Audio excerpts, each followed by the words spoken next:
bien, bonjour, nous revoilà pour la capsule hebdomadaire. Je suis très heureux de vous retrouver. Pas encore tout à fait rétabli, mais pas loin quand même. Encore besoin d'un peu d'énergie, les antibiotiques, tout ça ont fait leur effet, mais tout va bien. Ma biche, même le chat qui crie partout. En tous les cas, je voudrais aujourd'hui vous parler d'une chose très importante et rapidement, c'est sur l'importance du fan club. On réalise aujourd'hui, nous les artistes, que sans fan club, nous ne pouvons pas exister. C'est plus possible. Les disquaires disparaissent, les magasins de vente de disques commencent à se faire de plus en plus rares. Nous avons donc besoin de fans qui sont présents non seulement en spectacle, mais qui sont présents aussi dans les achats de disques. C'est vous qui faites maintenant notre succès de par le plaisir que vous avez d'acheter nos chansons.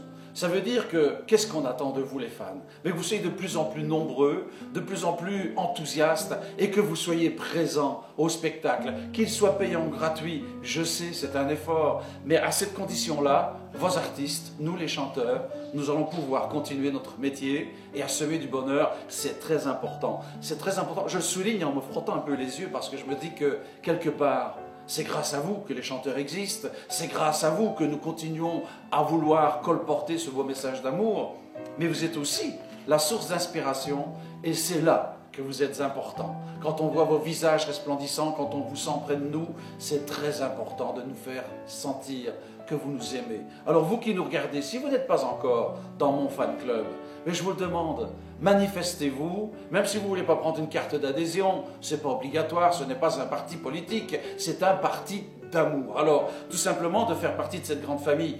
Ben écoutez, chez nous, il y a quelque chose à payer, c'est 25 € en ce qui me concerne par an. Ça vous donne un journal 4 fois par an avec toutes les petites aventures, les résumés des situations, enfin un tas de choses que vous aurez plaisir à lire et aussi des invitations quelquefois très pratiques. Et puis, on est un fan club très actif. Alors, ce que nous allons vous demander, c'est de plus en plus d'amener des amis avec vous. Quand c'est gratuit, ben amenez-en un maximum. Quand c'est payant aussi, mais aussi, pourquoi pas. C'est là qu'on peut se retrouver et c'est là qu'un fan club devient la source même de la réussite d'un artiste. Voilà ce que je voulais vous dire pour ce qui est du fan club aujourd'hui. Donc je compte sur vous. Et si vous n'êtes pas encore dedans, ben, envoyez-moi un petit mot sur Facebook, avec votre adresse en privé si vous voulez bien, comme ça il n'y aura pas de problème. Si j'ai votre adresse en privé, je vous envoie un petit mot, je vous envoie une carte d'adhésion si vous voulez en faire partie. Ben, sinon, en spectacle, rien ne vous empêche de venir nous serrer la main après le spectacle en général. C'est plus conseillé qu'avant le spectacle, car avant, les artistes sont pas très approchables, concentrés sur eux-mêmes, en pleine méditation sur le moment où ils vont chanter. Voilà ce que je voulais vous dire pour le fan club de Franck Olivier. Alors, après, je vous reviens avec un sujet très intéressant.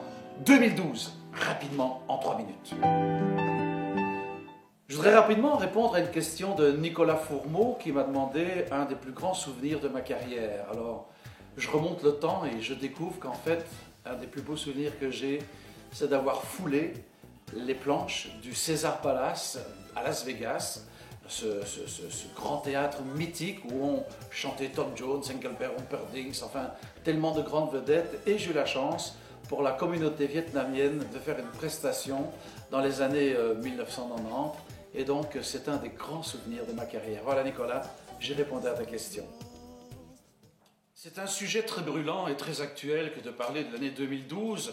Nous y sommes déjà bien installés puisque le mois de février touche à sa fin et que nous allons rentrer bientôt dans le mois de mars, qui est le mois de la planète Mars, bien sûr, et le mois du printemps. Je souligne d'ailleurs, excusez le bafouage là, mais je souligne aussi dans ce beau mois, le 21 mars, le jour d'anniversaire de ma maman qui est née, malheureusement elle n'est plus de ce monde, mais c'était un jour bien particulier. Alors, 2012, c'est une année où tout peut arriver.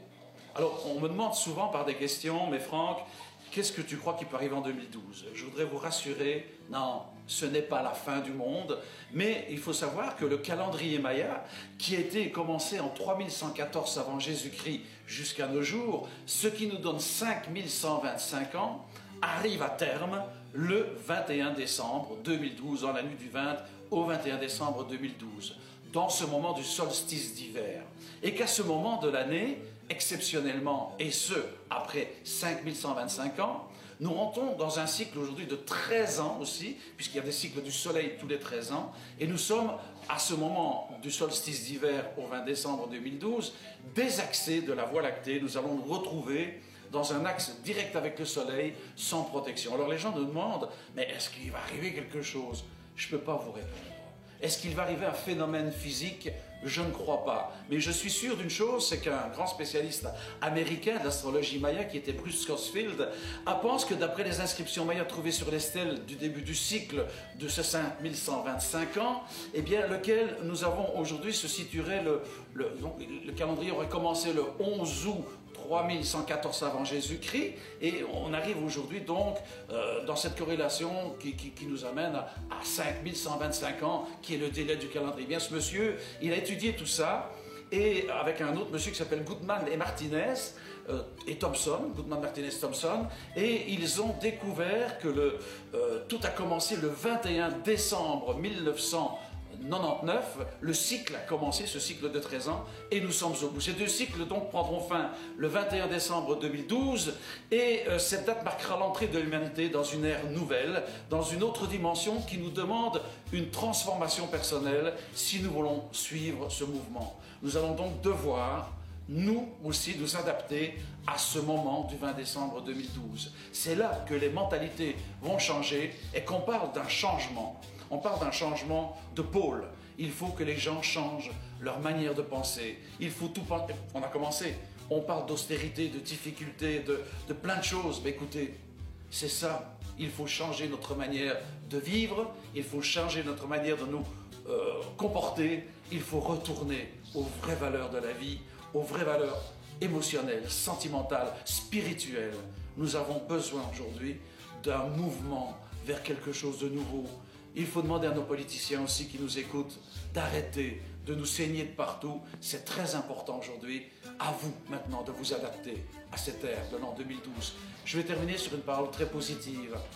On ne changera pas le monde si on ne se change pas. À la prochaine.